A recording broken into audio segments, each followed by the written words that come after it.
Okay, then I think we can get started with the presentation of our guest speaker, Mia. Mia will share with us how she uses ProtoPie for product innovation and motion design at Warner Bros. Discovery.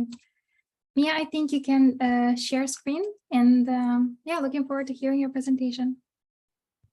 No worries. I'm gonna share my screen. Let me know if yes. you guys. Okay, I will stop share so you can share. Awesome. You guys can see this, okay? Yeah. Perfect. So hi everyone. It's really great to be here today. Today I'm going to be talking about our design process, specifically how we incorporate motion design using ProtoPie and how we have used ProtoPie for product innovation and Lottie integration. So my name is Mia Vidamour. I'm a motion designer at Warner Bros. Discovery. As a motion product designer, I find that most of my time is split between product design and the other half is motion design. I'm particularly active in those areas where it intersects, and to me, that's where motion design is most valuable. I've been using ProtoPie for just over a year now, and we've made some really cool stuff, and I'm super excited to show you and tell you about how ProtoPie fits into our design process. So to break it down, I'm part of an international product team where we are responsible for a couple of Warner Bros. Discovery brand products. As you can see here, those two are Cartoon Network and Cartoonito. Sam and myself work on two main products. Sam heads up design on these products, and I work with him on motion design. The first product we work on is Cartoon Network international websites. These are live in EMEA, APAC, and LATAM. On this, we designed for responsive web. The website's main content is video on demand, games. This website is mainly designed for 6 to 12-year-olds. And the second product that we work on is the Cartoon Network app. This product is only live in Latin America. So the app, when you first on board, you can choose to kind of go between one of two brands. You can choose to go to Cartoonito, which is a brand for slightly younger kids, for preschoolers who are aged 2 to 5, or you can go to Cartoon Network, which is for kids who are aged 6 to 12. The app's main content is video on demand, games, live streams, and most recently comics. So before I start to talk about how we use ProtoPie, I wanted to highlight how we use motion design in our process to add some context and build a bit of a foundation. So I'm going to go back to the 1940s here, where an experimental research study was done and conducted to gauge how people perceived movements and impact, but discovered how people attributed social meaning to animated shapes and movements. Participants were shown an animation of 2 triangles and 1 circle. This animation wasn't intended to have any kind of deep narrative story, but participants interpreted one regardless. When asked to describe what happened, participants described really complex plot lines. They described shapes as human-like characters. They said that some of the shapes were like the big triangle, were mean, bullying, power-hungry. These shapes were humanized and prescribed with human emotions, with how they felt or how they moved, and with what impact they had on the other ones. From this, what we can take is that even if you do not intend for there to be an expression from your motion design or lack of, that is still interpreted by the end user. So within our process, we use motion design as a tool. We use it to direct attention. We use it sometimes to orientate users on our site or app through establishing spatial relations between certain objects and page elements. We use it to solve complex design problems. Sometimes motion can create emphasis or separation with certain elements and prescribe certain meanings. And lastly, we use it to translate brand expression. Brand expression is super important for us in the kids space. So as a brand, Cartoon Network and Cartoonito are both super expressive and lively. This is an on-air indent for Craig of the Creek, which is on Cartoon Network. It's super bouncy and vibrant and playful. The on-air indents for both of these, and this one for Cartoonito, is super expressive. For us, the whole team, not just the design team, we are always looking for ways to communicate this brand expression when creating new features. So how do we include ProtoPie in our design process? Motion design, unfortunately, can sometimes be one of those things which is left to the last minutes, to the end of the design process, especially if there's an imminent deadline. Motion design can often be deprioritized. So how do you promote and champion motion design to prove its value within the design process? For us, it's starting early. If motion design can be identified as a solution early within the design process, then it makes it a lot easier to integrate than waiting to the end of a project when timelines and release dates are tight. So I actually called this presentation Spinning It on Its Head, because that's exactly what we did with our most recent big project on Cartoonito. This project was entirely motion-led and heavily depended on high-fidelity prototyping to communicate our interactive and innovative approach. So as I mentioned, this project was on Cartoonito. Think of Cartoonito like Cartoon Network's younger sibling. It's a programming block for primarily kids aged 2 to 5 years old. Cartoonito has 4 main host characters, which you saw on that on-air indent. One of them is Nito, which you can see maybe a bit vaguely here. The other 3 are Wedge, Glob, and Itty. They all have their own personalities, expressions, which are pioneered in their on-air indents between shows. Our challenge on this project was to explore new ways of content discovery on our app. We wanted to be more user-focused and aligned on this project. We wanted to specifically cater our navigation and content discovery system to 2 to 5-year-olds. We wanted to promote discovery and exploration on the app so our users could find great content with ease and intuition.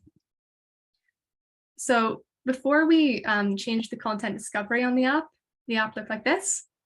The primary way to navigate between pages is through the navigation bar, which is up here.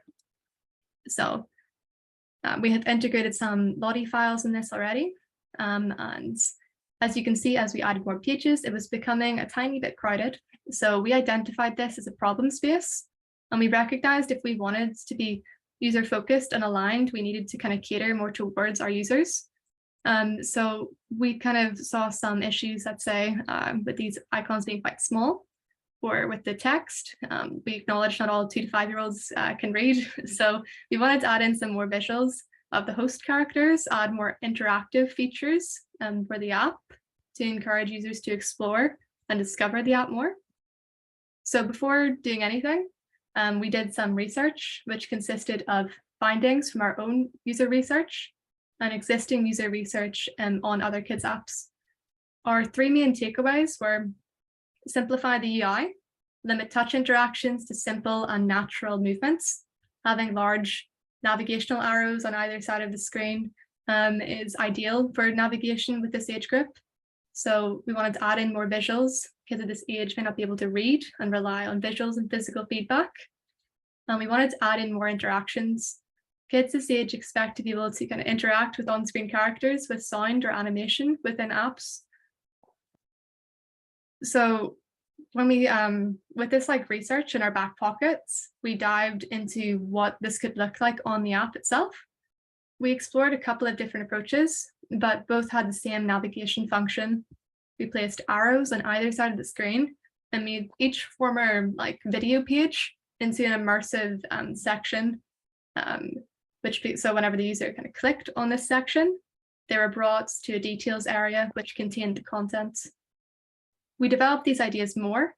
Our first concept for this one, so whenever you hit the left arrow, it would pan to the left, and if you hit the right arrow, it would pan to the right. And from there, you could select what type of content you'd like to navigate to. But with the second one, we wanted it to be more like a spinning world. So the idea is that you hit the right arrow and it spins round to a new section. So this is the this is the one we went with. We decided with our research that this second approach was a lot clearer to our users. And as well, this had more space for growth, illustrations, interactions down the line. So the concept of this is the spinning world aims to empower the users to interact, discover, Our navigation system, as I mentioned, sees like the former video and game sections and splits them into illustrative and immersive sections for the users. The way this works is we've divided the circle into kind of like slices into pies, maybe.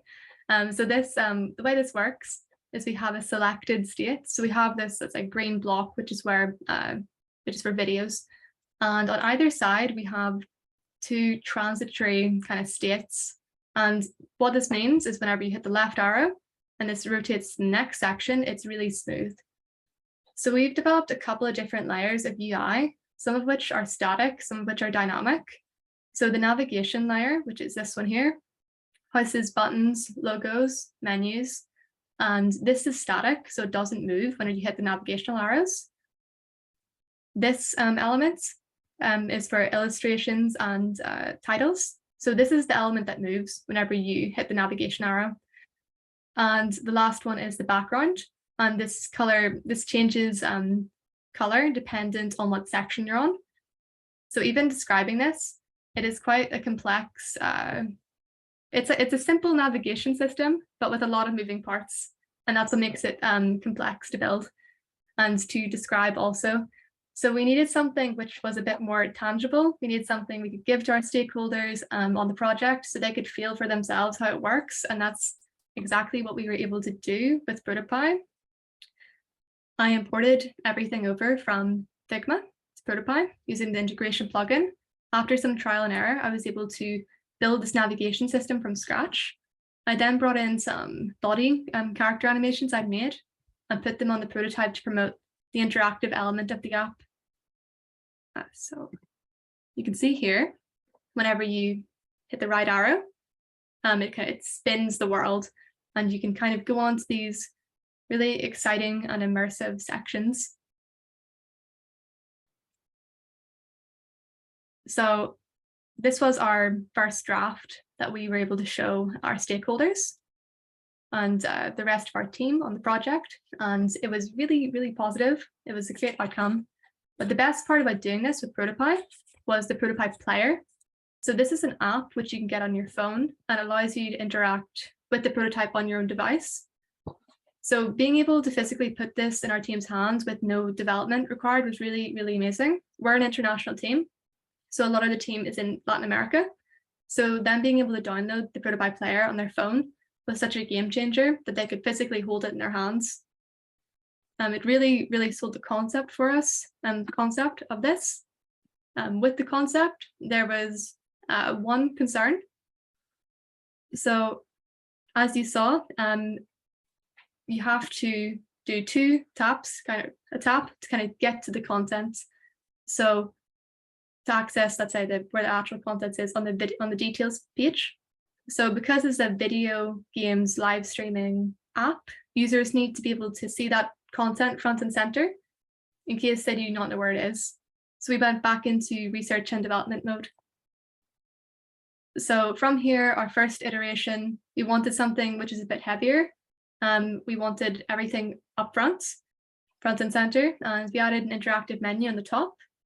For the second iteration, we adjusted some proportions and moved some menu elements around. And most importantly, we put the cards just at the bottom of the screen. So this was to encourage users to click on them while encouraging to explore and discover around the app as well. So both of these needed prototypes once again. They're simple navigation systems with a lot of complex parts in the background. For the first iteration, when the user scrolls, we made the background move with it. So the illustrative elements of the app stays. And you can also see that the title changes depending on what section you're on. So it was really valuable to mock this up because we were able to identify some issues such as scalability. So if we were to add in more content, for example, you'd have to adjust where it scrolls, and this could be a bit of an issue. There's a lot of moving parts in this one. So we decided that the second iteration was our winner that I'm going to show you. So essentially, if you tap on the characters, they will animate. basically this makes the first, that first navigation layer, if you remember, not as static. You can scroll up or down on it. And it means that you can access the cards on the front of the page at all time. So from here, I'll show you final demo of the project. And so yeah, you can just see kind of you interact, you can tap on the title and it brings you down, or you can swipe up or down. You can actually swipe from side to side, or you can just tap on the arrows. You can horizontally scroll. Yeah, there's a lot of features for this, and us, we're super happy with the outcome. And for us, ProtoPie had a lot to offer with us with this project. It had so many moving parts, a lot of technical resource needed for prototyping, and ProtoPie really crushed it. The ProtoPie player was an app. As I've explained, it's an app you get on your phone, and it supports haptic feedback, and it can be shared with anyone who has a link to your ProtoPie, which was so good. We also really needed Lottie integration with this project because we have quite a lot of LottieFiles. If you're not aware of what Lottie is, it's an After Effects plugin which allows you to export animations from After Effects to JSON files, so some code, and it's really powerful. And from what I know, at least, it's not a feature that a lot of prototyping apps support, and like being able to play the JSON files directly, which was really helpful because it means that we can test the JSON files before we give it to development. And yeah, just being able to test them on your own device with no code really it's great. We also needed a lot of conditions and variable interactions. This project wasn't linear at all. It was motion and interaction driven, and it needed a prototyping software which could support that need. So to have a look at the details of this, this is the Lottie integration. So we have 5 Lottie files on this page alone. So we have 2 in the background, which are the palm trees. Hopefully this isn't laggy, but 2 palm trees looping. We have a confetti in the background, which is meant to symbol an interaction points. And whenever you tap on the animated character, it goes from an idle state of just kind of blinking, and then it does a little flip. So you can see here how we've been able to make this on our timeline. And we also were able to do quite a lot of complex interactions. So if you remember me saying about, we made this top navigation layer from the static bits to kind of more of a paging container, which is a great feature in itself. But it did mean that because we have built this on like separate layers, it meant that it's not going to, the world layer is not going to move. And I'll show you what I mean. So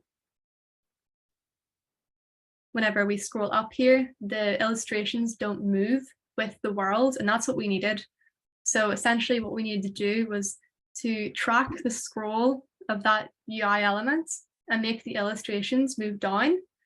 We were able to do that with a chain interaction, as you can see here. So I made a variable, and then I was able to track the scroll of that element and make it offset the illustration layer. And you can see that actually happening in real time with the variables shown at the corner. Hopefully you can see that. I put it in red, so it might be a bit difficult to read. But a bonus kind of animation I'll throw in was with this same interaction, you're also able to put in like a scroll animation. So you can see whenever here, so when you're halfway up the scroll, these 2 buttons kind of fade in and out, which is intentional. So when you're halfway up, and it's kind of triggered through the scroll. Another feature is that we wanted the filter button, which is on the right, to only appear on the videos page, which we were able to do using conditions as well, which was a really, really nifty feature. So in terms of documentation and handoff, ProtoPie was a real time saver for us in this. ProtoPie has a feature called interaction recipes, which we did not use for this project. But as you saw on the previous slide, I've put a couple of different interactions on one interaction, so it would be a bit messy to navigate. but that's just the way I've structured it. But with the actual ProtoPie timeline, it's really great for me to transcribe into handoff.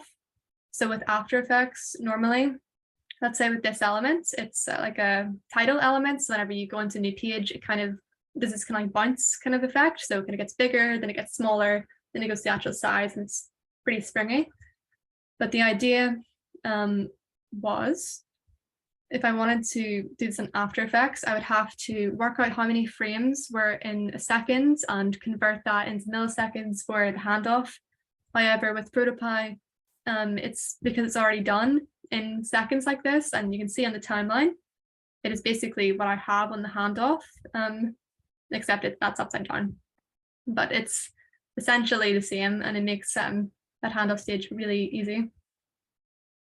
So in terms of our overall documentation process, we upload everything onto Confluence. This is like a dummy page, so lorem ipsum. However, it's basically one-to-one with what we do. So we have this page, which is one source of truth for everyone. So we basically introduce the page, give it context, embed our Figma files, and annotate our designs. We record our Lottie interactions, our ProtoPie prototypes, animation timelines, annotate that, downloadable assets, link it to Jira, get Jira to link it to it, and then it becomes a reference point for product managers, developers, and QA. It's a really powerful way to document and hand off. It's detailed, thorough, allows for flexibility, and ProtoPie is able to fit in there really nicely. We deployed this project about a month ago today, I think, or tomorrow. It was a huge project for all of us. Development and QA did a really amazing job, and the app literally looks one-to-one with the prototype we made, and it's super amazing. And that's all, folks, from our side. That's actually the whole design process. Thank you so much for listening. Thank you to the ProtoPie team as well for inviting myself and Sam onto this webinar. I'll pass it back now to them. But yes, thanks again. It's been really great to share this with you. Awesome. Thank you so much, Mia. I loved your presentation, and I'm sure our attendees enjoyed it as well. Now, yeah, so I mentioned at the beginning that we will have a Q&A session. So let's go to the Q&A box and see some of the questions that were asked.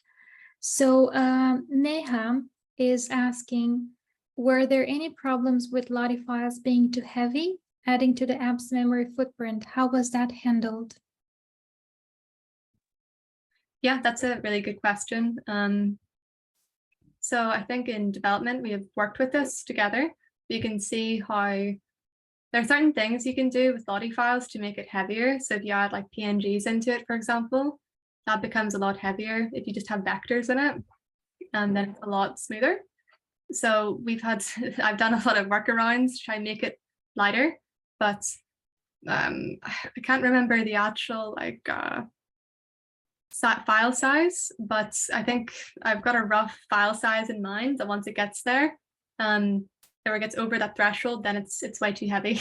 And that's whenever we work on like winding it down a bit by kind of stripping back anything that could be too heavy. But yeah, we can also test on devices as well. We have an amazing developer on our team, and he's been able to test LottieFiles on devices to see if they're too heavy or not. And if they are, then we can kind of scale back or scale up. God, it's amazing. Another Lottie related question was whether Lottie is the best way to handle animation loops. I've tried to make them directly in ProtoPie, but hit a few bumps.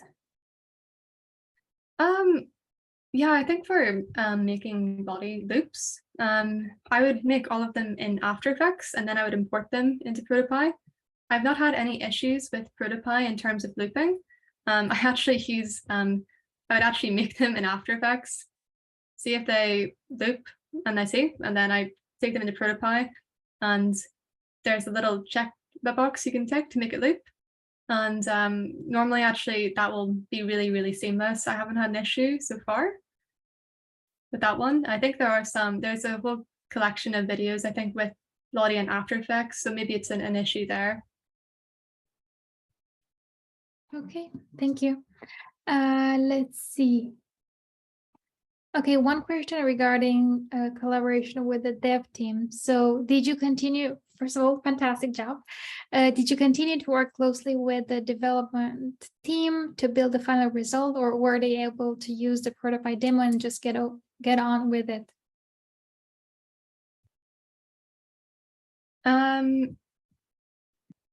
So it's Yes. Anthony's question. Yeah, Anthony Brown's question.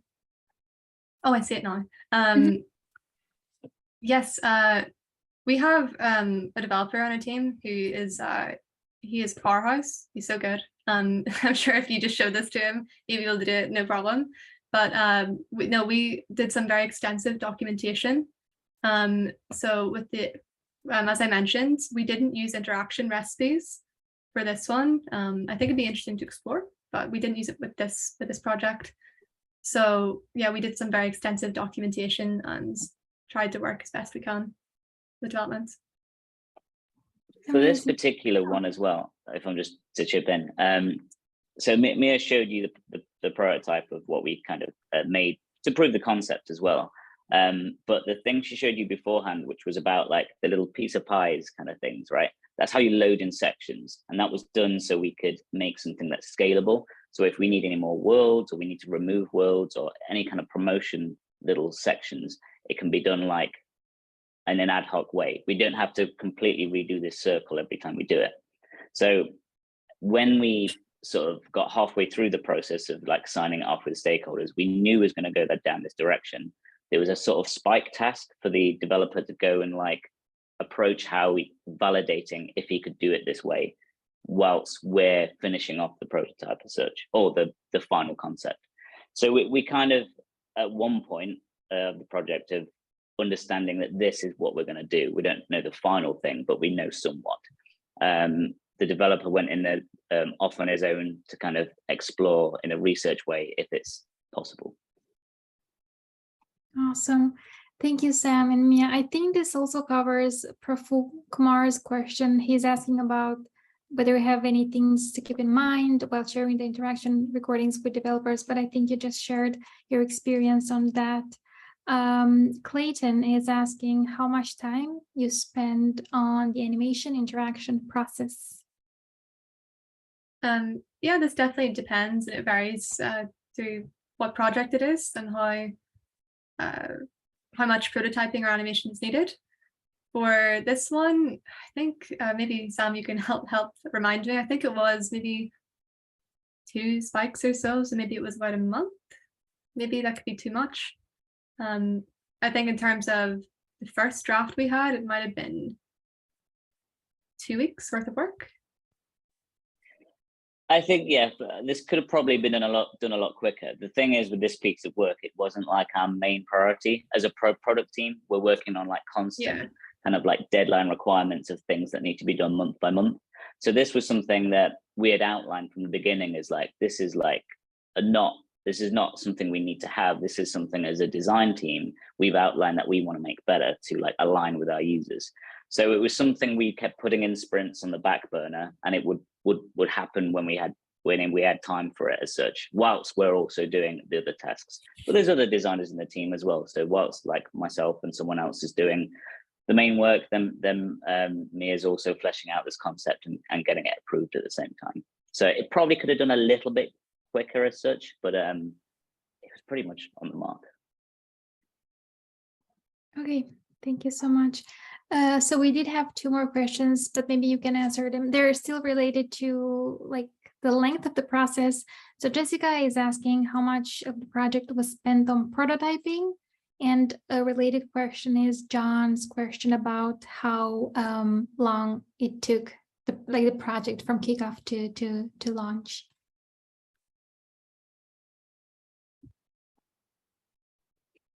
Yeah, no, I'd say with this one, no, I'd say with our previous question, it was similar. So as Sam said, we kind of worked in between. So we have different priorities, varying priorities.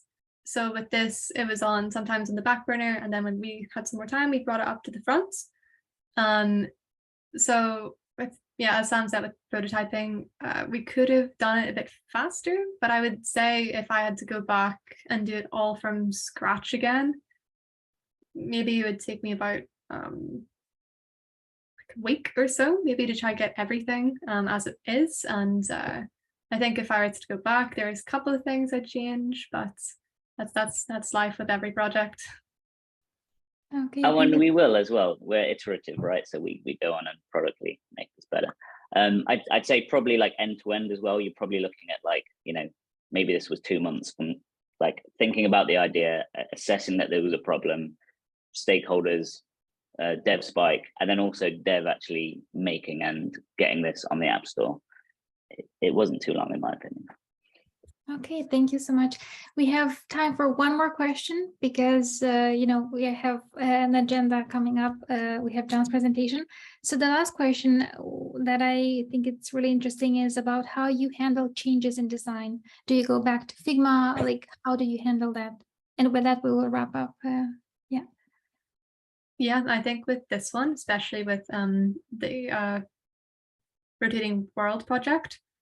So we would actually go back to, what I'd normally do is I'd go back to Figma, and then I would get some static screens. And then from there I would, so we have that project file, which I showed you, the final demo.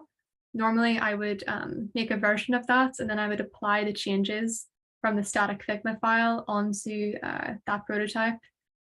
So we could kind of see how that fits into the interactive experience with whatever change we are making. Awesome, thank you so much. We have to move on to our next part of the presentation. In the meantime, Sam, I think that there's a few more questions left unanswered. If you have an answer for that, you can just type the answer in the Q&A